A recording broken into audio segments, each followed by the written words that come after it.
Hello everyone, welcome back to another video of the mob help. और आज हम बात करने वाले हैं क्रिप्टो करेंसी के बारे में कि वास्तव में क्रिप्टो करेंसी क्या है, ये कैसे काम करती है, आप इसमें कैसे इन्वेस्ट कर सकते हैं। तो रिसेंट टाइम में आपने इसके बारे में काफ़ी ज़्यादा सुना होगा और इसको लेकर आपके मन में काफ़ी ज़्यादा डाउट्स भी होंगे। तो ये सभी डाउट्स हैं इस वीडियो को देखने के बाद में आपके क्लियर हो जाएंगे। तो मैं इस पर एक पूरी सीरीज़ बनाने वाला हूँ जिसमें मैं क्रिप्टो करेंसी की बहुत बेसिक से लेकर इसके एडवांस तक सारे टॉपिक्स है उसको एक्सप्लेन करने वाला हूँ। तो अगर आप ये सीरीज़ मिस नहीं करना चाहते तो हमारे चैनल को सब्सक्राइब ज़रूर कर देना। So without wasting time let's get in the video guys. तो जब भी आप ये वर्ड सुनते हो क्रिप्टो करेंसी, तब आपके माइंड में एक वर्ड ज़रूर आता है, वो है बिटकॉइन। लेकिन बिटकॉइन क्या है, कैसे काम करता है, उसे जानने से पहले हमें समझना होगा फ़ियाट करेंसी के बारे में। तो फ़ियाट करेंसी क्या होती है? तो फ़ियाट करेंसी जैसे कि डॉलर, रुपया, यूरो, पाउंड, यानी ये सभी फ़ियाट करेंसी है। यानी कि किसी भी एक सरकार के द्वारा उसकी जो लीगल टेंडर करेंसी जारी होती है, जिसके द्वारा आप उस पर्टिकुलर देश में चीज़ों को एक्सचेंज करने के लिए एक मीडियम के रूप में यूज़ कर सकते हो, वो उस देश की फ़ियाट करेंसी कहलाती है। तो ये जितनी भी ये करेंसीज़ हैं वो हर देश के अलग अलग होती है और ये सभी फ़ियाट करेंसीज़ होती है। तो फ़ियाट करेंसी का यूज़ करके आप इसमें इन्वेस्ट कर सकते हो। वो कैसे, वो हम आगे जानेंगे। तो ये यहाँ पे आप देख सकते हो फ़ियाट करेंसी का, कि फ़ियाट करेंसी में एक गवर्नमेंट है, वो जो गवर्नमेंट है उसका एक लीगल और जो एक सुपर बॉडी होती है जो बैंक्स मान सकते हो, और वो बैंक है वो फ़ियाट करेंसी जारी करती है। और फ़ियाट करेंसी का यूज़ करके आप कुछ भी बाय कर सकते हो। टेलीविज़न हो गया, गाड़ी वगैरह हो गए, गोल्ड वगैरह हो गया, कुछ भी आप मतलब बाय कर सकते हो, किसी में भी आप इन्वेस्ट कर सकते हो। और इस फ़ियाट करेंसी को आप अपने वॉलेट में रख सकते हो, आप इसे विड्रॉ कर सकते हो, आप इसे छू सकते हो। लेकिन अगर क्रिप्टो करेंसी की बात की जाए तो यह इस तरह नहीं है। यह एक डिजिटल करेंसी है जो कि केवल वर्चुअल रूप में होती है, आप इसे छू नहीं सकते हो। बस आप इसे अपने क्रिप्टो वॉलेट में स्टोर करके रख सकते हो और आप इसे सेल करके अपना प्रॉफिट बुक कर सकते हो और उसे बाद में फ़ियाट करेंसी में कन्वर्ट करके आप इसे विड्रॉ ले सकते हो। तो क्रिप्टो करेंसी क्या है, अब हम इसकी बात करेंगे। तो क्रिप्टो करेंसी के बारे में जानने से पहले हमें इसके थोड़ी सी बैकग्राउंड के बारे में जानना होगा। तो 2008 में एक सतोशी नाकामोटो नाम का एक एनोनिमस व्यक्ति था, अभी तक इसका पता नहीं है। तो उसने ब्लॉकचेन टेक्नोलॉजी का यूज़ करके सबसे पहले बिटकॉइन बनाया था। और जो ब्लॉकचेन टेक्नोलॉजी होती है वो एक डिसेंट्रलाइज्ड फॉर्म में होती है। तो अब हमारे पास दो नए वर्ड है, ब्लॉकचेन और डिसेंट्रलाइज्ड। तो सबसे पहले हम डिसेंट्रलाइज्ड और वर्ड के बारे में जानेंगे कि वास्तव में डिसेंट्रलाइज्ड का मतलब होता क्या है। तो आपके पास यहाँ पे दो डायग्राम है। तो यह है सेंट्रलाइज। सेंट्रलाइज का मतलब यह है कि इसमें छोटी छोटी जो बॉडीज़ होती है उनको कंट्रोल करने वाली एक गवर्निंग बॉडी होती है। यानी कि ये सभी है वो एक गवर्निंग बॉडी है, उस पर डिपेंड करते हैं। यहाँ पे यही एक गवर्निंग बॉडी है वो इन सबको कंट्रोल करती है। अगर ये जिस चीज़ के लिए अप्रूवल देती है वही ये सब मानेंगे।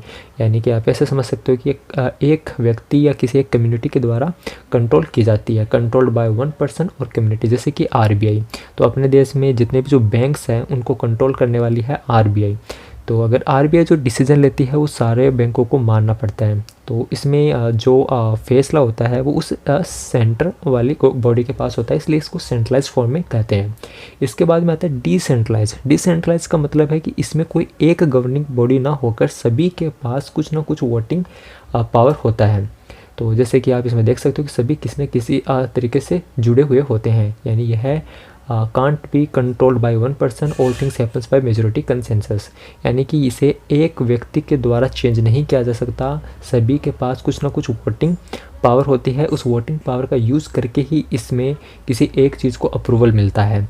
अगर आप डिसेंट्रलाइज फॉर्म में किसी चीज़ को, मान लीजिए कोई चीज़ है वो डिसेंट्रलाइज है और उसमें आप किसी चीज़ को चेंज करना चाहते हैं, ठीक है, तो उसमें अप्रूवल के लिए आपके पास खुद के पास या मेजॉरिटी लोगों की इसमें सहमति होनी चाहिए। यानी कि आपके पास कम से कम 50% से ज़्यादा इसमें वोटिंग पावर होनी चाहिए। तो ये डिसेंट्रलाइज फॉर्म है और ये सेंट्रलाइज फॉर्म है। तो आप समझ गए होंगे कि सेंट्रलाइज है और वो कौन सी चीज़ है और डिसेंट्रलाइज कौन सी चीज़ है। तो क्रिप्टो करेंसी है वो डिसेंट्रलाइज फॉर्म में बनी हुई है, जिसमें कोई एक व्यक्ति डिसीजन नहीं ले सकता, इसमें मेजॉरिटी ऑफ कंसेंस के द्वारा ही चेंज किया जा सकता है। जबकि सेंट्रलाइज जैसे कि आरबीआई वगैरह किसी भी देश की जो फाइनेंशियल इंस्टीट्यूशंस होते हैं वो सभी सेंट्रलाइज फॉर्म में आते हैं।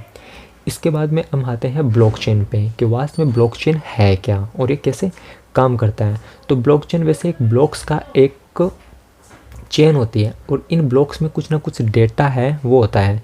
अब इनको समझने से पहले हम एक लेज़र पे डिस्ट्रीब्यूटेड लेज़र पे बात करते हैं कि वास्तव में लेज़र क्या चीज़ है। तो मान लीजिए कि एक दुकान है और उस दुकान में आप एक डायरी रखते हैं हिसाब किताब करने के लिए। तो एक दिन में आप जितनी भी ट्रांजेक्शन्स होती हैं, जैसे कि बाय सेलिंग, आपने किसी को कितना उधार दिया, किसी ने कितना सामान खरीदा, तो ये सब चीज़ें हैं आप उस डायरी में रिकॉर्ड करते हैं। तो एक इस तरह से इस डायरी में जो रिकॉर्ड की चीज़ें हैं उनको डिस्ट्रीब्यूटेड लेज़र की तरह, यानी कि ये जो डायरी है वो एक डिस्ट्रीब्यूटेड लेज़र की तरह काम करेगी। तो वैसे ही ब्लॉकचेन में भी ब्लॉक्स होते हैं और उनमें कुछ ना कुछ ट्रांजैक्शन के डेटा होते हैं और वो एकदम डिस्ट्रीब्यूटेड होते हैं, एकदम ऑर्गेनाइज्ड होते हैं। तो इसलिए जो ब्लॉकचेन में जो ब्लॉक्स हैं वो एक डिस्ट्रीब्यूटेड लेज़र की तरह काम करते हैं। तो ये जो ब्लॉक्स हैं वो एक दूसरे से जुड़े होते हैं। अब इन जो ब्लॉक्स हैं उनमें कुछ ना कुछ डेटा होता है और ये डेटा किस टाइप का होता है इसके बारे में हम बात करेंगे। तो ब्लॉकचेन के एक ब्लॉक में बेसिकली 3 चीज़ें होती हैं। इसमें पहला आता है डेटा, दूसरा हैश और तीसरा आता है प्रीवियस ब्लॉक का हैश, यानी इसके पीछे जो ब्लॉक था उसका हैश। अब ये चीज़ें क्या है इसके बारे में हम बाद में बात करेंगे। सबसे पहले डेटा। तो एक ब्लॉक में डेटा में बेसिकली 3 चीज़ें होती है। एक फ्रॉम, यानी कि किसने यह चीज़ भेजी है, टू और किसको भेजी है, अमाउंट और यानी कितनी अमाउंट भेजी है, यानी कि किस वॉलेट के द्वारा किस वॉलेट को कितनी अमाउंट भेजी गई है, बेसिकली ये डेटा में होता है। इसके बाद में आता है हैश। हैश में ऐसे मान सकते हो कि एक ट्रांजैक्शन आईडी के तरह काम करता है। जैसे कि हम फ़ोन पे के द्वारा अगर किसी को रुपए भेजते हैं तो उसके नीचे एक ट्रांजैक्शन आईडी होती है जो कि यूनिक होती है। हर एक ट्रांजैक्शन की एक ट्रांजैक्शन आईडी होती है जो कि एक यूनिक होती है। वैसे ही ब्लॉकचेन में हर ट्रांजैक्शन आईडी की जगह हैश होता है जो कि एक फिंगरप्रिंट की तरह काम करता है। कहने का मतलब कि यूनिक होती है। 2 ट्रांजैक्शन आईडी जैसे सेम नहीं हो सकती, वैसे 2 ब्लॉक का जो हैश होता है वो सेम नहीं हो सकता। हैश का काम यहाँ पे यह है कि मान लीजिए आपकी ट्रांजैक्शन किसी एक ब्लॉक में है तो उस ट्रांजैक्शन को ट्रैक करने के लिए आप इस हैश का यूज कर सकते हो। तो हैश का यूज करके आप किसी भी ट्रांजैक्शन को आसानी से ब्लॉकचेन में फाइंड कर सकते हो। तो किसी भी 2 ब्लॉक का जो हैश है वो सेम नहीं हो सकता, ये यूनिक होता है, सेम लाइक ट्रांजैक्शन आईडी। इसके बाद में प्रीवियस ब्लॉक का हैश जो हमने बता दिया कि इसके बाद में जो तीसरी जानकारी होता है वो उससे पीछे वाले ब्लॉक का हैश होता है। यहाँ पे एक एग्जांपल दिया हुआ है, यह हमारा फर्स्ट ब्लॉक है और इस फर्स्ट ब्लॉक को बोलते हैं जेनेसिस ब्लॉक। तो मान लीजिए कि हमारे पहला ब्लॉक है जिसका हैश यह है, क्योंकि इसके पहले है कोई भी ब्लॉक नहीं है तो इसका जो प्रीवियस हैश है वो है 0000।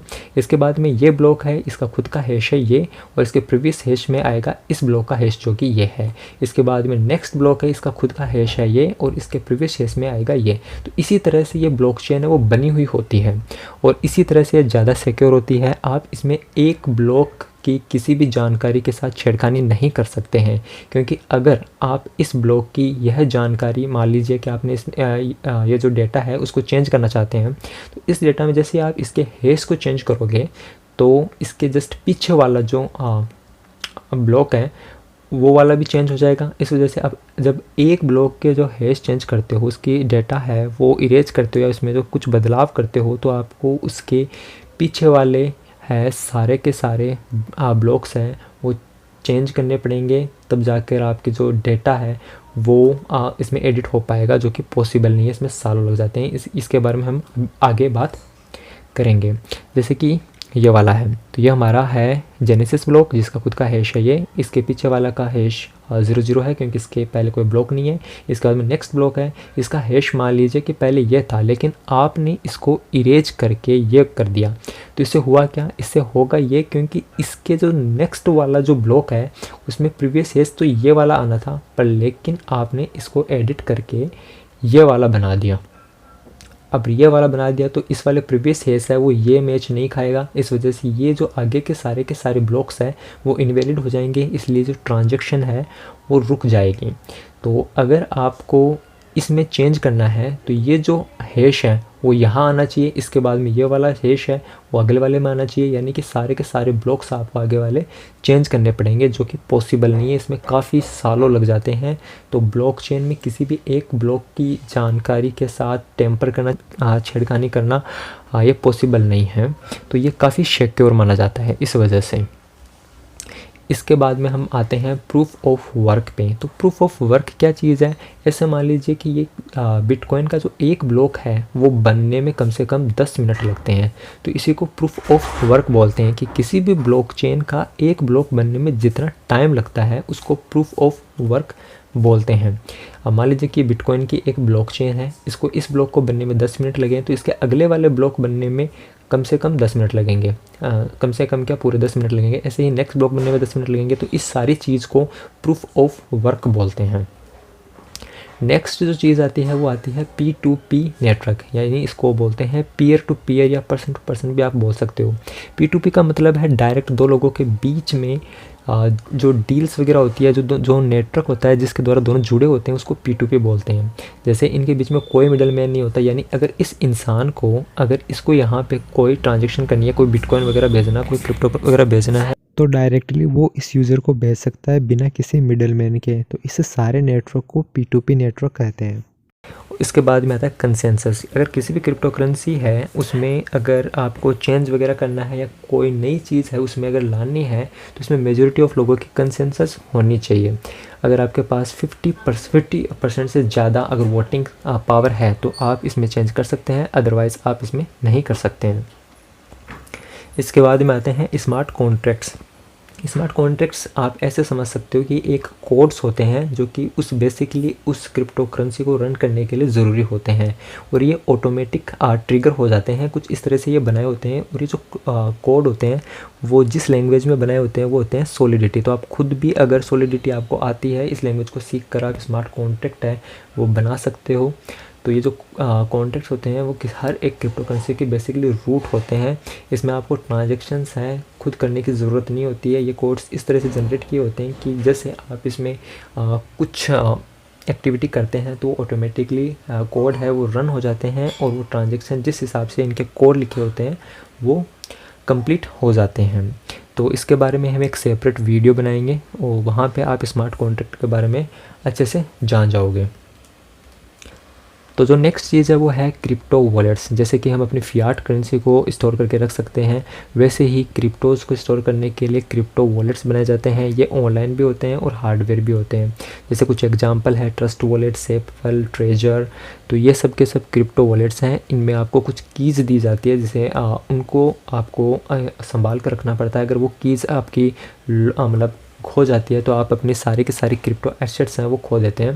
तो इसमें एक प्राइवेट की होती है, उस प्राइवेट की को आपको संभाल कर रखना होता है।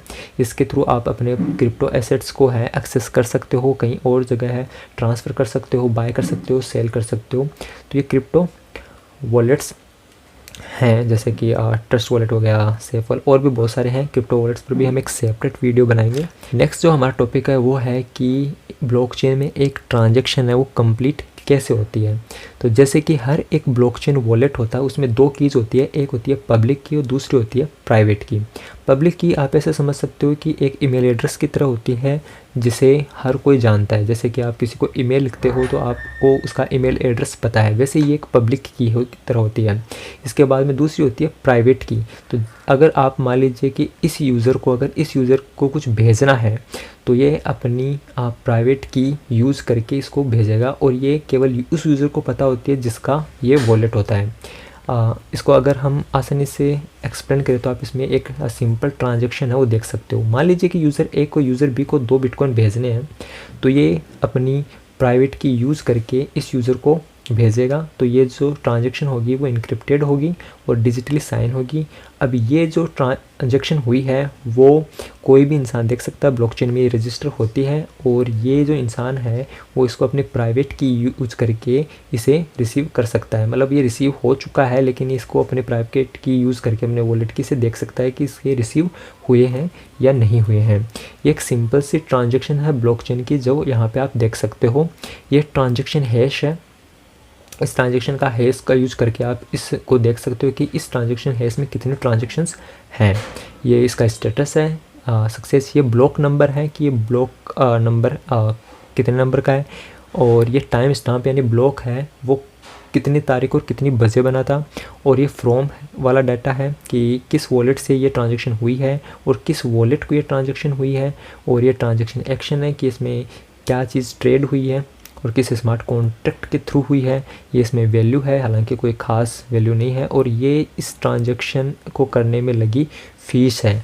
और ये भी इसकी जो ये एक बेसिकली बाइनेंस स्मार्ट चेन पे ट्रांजैक्शन है, और ये इसकी प्राइस में लगी हुई है कि कितनी ये फ़ीस है लगी है, और BNB की प्राइस करंट में कितनी चल रही है।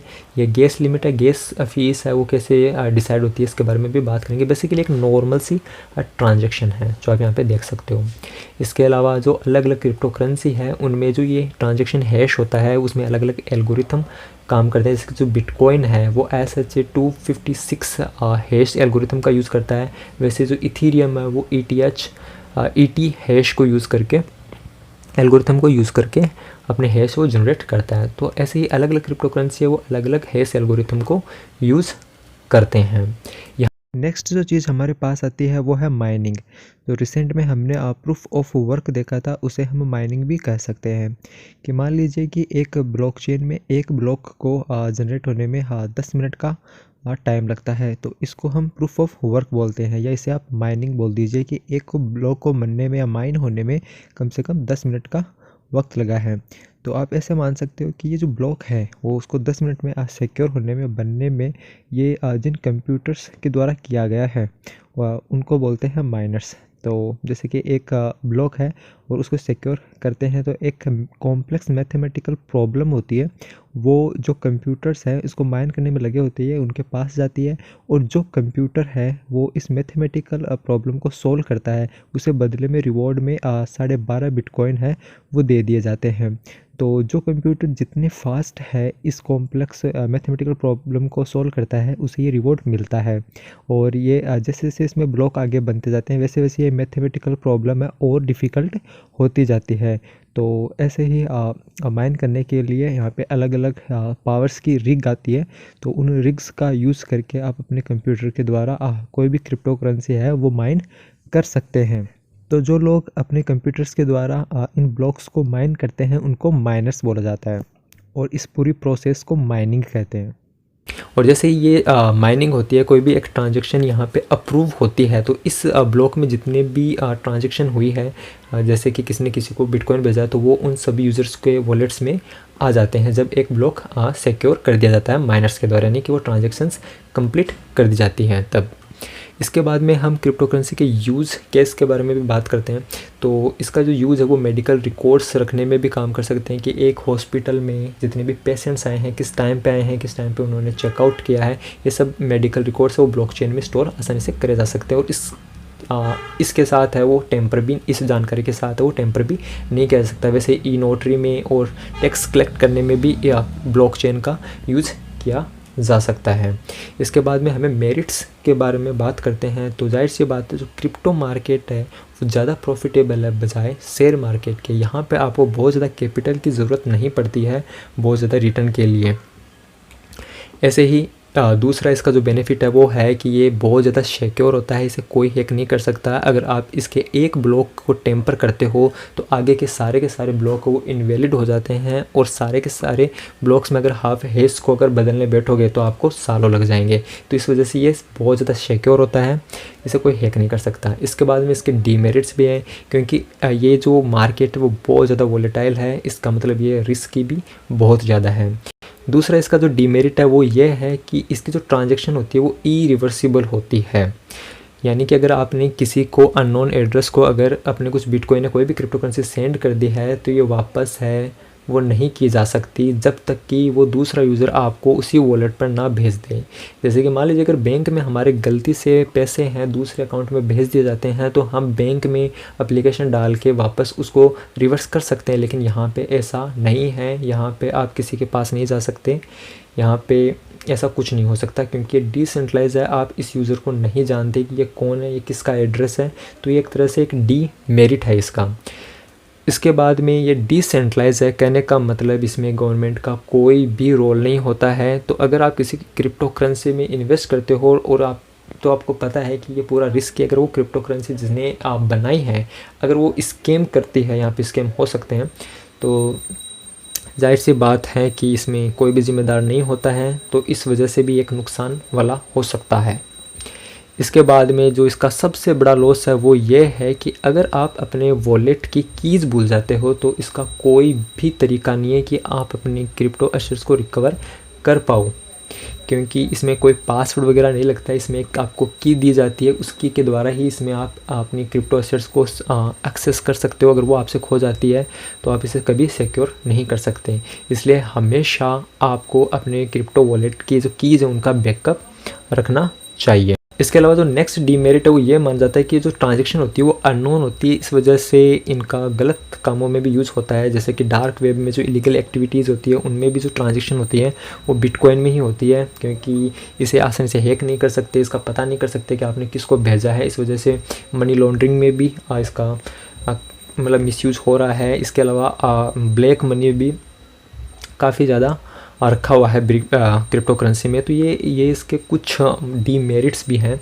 तो जाहिर सी बात है इन सब को रोकने के लिए इसमें कुछ रूल्स एंड रेगुलेशन की ज़रूर है फेयर यूज़ के लिए, लेकिन एक तरह से जैसे अभी इंडिया में चल रहा है कि इसके लिए कुछ रूल्स एंड रेगुलेशंस लाए जा रहे हैं, पर बैन कर देना एक सॉल्यूशन नहीं है, क्योंकि ये एक उभरती टेक्नोलॉजी है जिसके काफ़ी ज़्यादा यूज़ केस होने वाले हैं। तो जाहिर सी बात है क्रिप्टो करेंसी पर बैन लगाने के बजाय इसमें कुछ रूल्स एंड रेगुलेशन ज़रूर होने चाहिए ताकि इसका मिसयूज़ ना हो। तो उम्मीद करता हूँ कि आपको ये वीडियो पसंद आया होगा। अगर आपको ये वीडियो पसंद आया तो please like this video and subscribe our channel. और इस सीरीज़ को मैं पूरा कंटिन्यू करने वाला हूँ, और इसके बाद में जितने भी क्रिप्टो करेंसी के इसमें जितने भी टॉपिक्स हैं जो हमने बेसिकली थोड़े थोड़े ही जाना है, वो हम अभी नेक्स्ट वीडियोज़ में पूरा उनको डिटेल से कवर करेंगे। So till then bye, take care.